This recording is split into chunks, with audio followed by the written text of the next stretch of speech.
ఇప్పుడు మనం 4.4 పాలిజెనిక్ ఇన్హెరిటెన్స్‌లో ఉన్నాం. సో, ఇప్పుడు పాలిజెనిక్ ఇన్హెరిటెన్స్ తెలుసుకునే ముందు మళ్ళీ ఒకసారి మనం మెండెల్ ఎక్స్‌పెరిమెంట్ దాని గురించి తెలుసుకుందాం. మెండెల్ ఎక్స్‌పెరిమెంట్‌లో ఒక ఫ్లవర్ యొక్క కలర్‌లో ఐదర్ అది వైట్ అన్నా ఉంటది, లేదా పర్పుల్ అన్నా ఉంటది. సో, మనకి క్లియర్ కట్ డిఫరెన్సెస్ అనేది కనిపిస్తది. సో, 2 పాసిబిలిటీస్ ఉన్నాయి దాంట్లో. Either purple are white. So, ఇప్పుడు రియల్ లైఫ్‌కి వెళ్దాం. సో, చాలా వరకు మనకి మెనీ క్యారెక్టర్స్ కానీ, మనకి ఓన్లీ 2 టైప్స్ ఉండవు. ఫర్ సపోజ్ ఈ హ్యూమన్ హైట్ తీసుకోండి.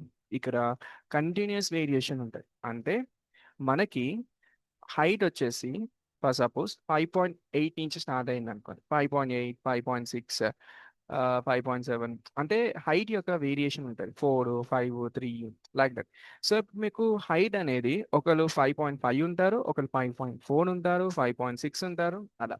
సో, ఎగ్జాక్ట్‌గా హైట్ అనేది క్లియర్ కట్‌గా ఇద్దరు రెండే 2 హైట్స్ ఉండవు ఎంటైర్ వరల్డ్‌లో. ఉంటే వాళ్ళందరికీ హైట్స్ ఎలా ఉంటాయంటే ఒక రేంజ్‌లో ఉంటాయి. సో, రేంజ్ ఆర్ గ్రేడియంట్‌లో ఉంటాయి. సో, ఇదే పాలిజెనిక్ ఇన్హెరిటెన్స్‌కి, మెండెల్స్ ఎక్స్‌పెరిమెంట్‌కి తేడా. అంటే మెండెల్స్ ఎక్స్‌పెరిమెంట్ ఏం చెప్తుందంటే, అది ఏదైనా ఒక క్యారెక్టర్ ట్రైట్ జస్ట్ ఆ క్యారెక్టర్ క్లియర్ కట్ డిఫరెన్స్ ఉంటది. పర్పుల్ లేదా వైట్. కానీ మాక్సిమం రియల్ లైఫ్ వరల్డ్‌లో మనం చూస్తే మనకి మాక్సిమం అన్ని క్యారెక్టర్స్ అవి ఓన్లీ 2 టైప్స్ కాకుండా ఒక రేంజ్ ఫార్మ్‌లో లేదా గ్రేడియంట్ ఫార్మ్‌లో ఉంటాయి. సో, దీన్నే మనం పాలిజెనిక్ ఇన్హెరిటెన్స్ యొక్క బేసిక్ ఫౌండేషన్ కిందకి అర్థం చేసుకోవచ్చు.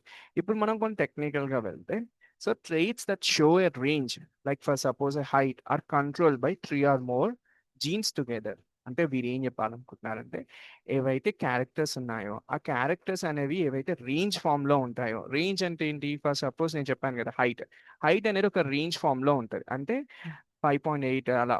ఒక హైట్‌కి పర్ఫెక్ట్‌గా 2 డిస్టింక్ట్ టైప్స్ ఉండవు. అంటే మొత్తం అంతా పాపులేషన్ మొత్తం 5.5 ఇంకో పాపులేషన్ మొత్తం 5.2 అనుకోండి. అంటే ఎంటైర్ వరల్డ్‌లో ఈ 2 మాత్రమే ఉన్నాయి. అలా ఎప్పటికి ఉండదు. సో, వరల్డ్‌లో మనకి హైట్ యొక్క వేరియేషన్ ఉంటది. సో, ఏదైతే ఒక క్యారెక్టర్ ఒక రేంజ్ ఫార్మ్‌లో ఉందనుకోండి. ఆ క్యారెక్టర్స్ మాక్సిమం టైమ్స్ దాన్ని 3 ఆర్ మోర్ జీన్స్ కంట్రోల్ చేస్తే టుగెదర్ దాన్ని కంట్రోల్ చేస్తే అప్పుడు ఆ స్పెసిఫిక్ ఆ వన్ క్యారెక్టర్‌ని మల్టిపుల్ జీన్స్ ఎప్పుడైతే కంట్రోల్ చేస్తున్నాయో దాన్నే మనం పాలిజెనిక్ ఇన్హెరిటెన్స్ అంటారు.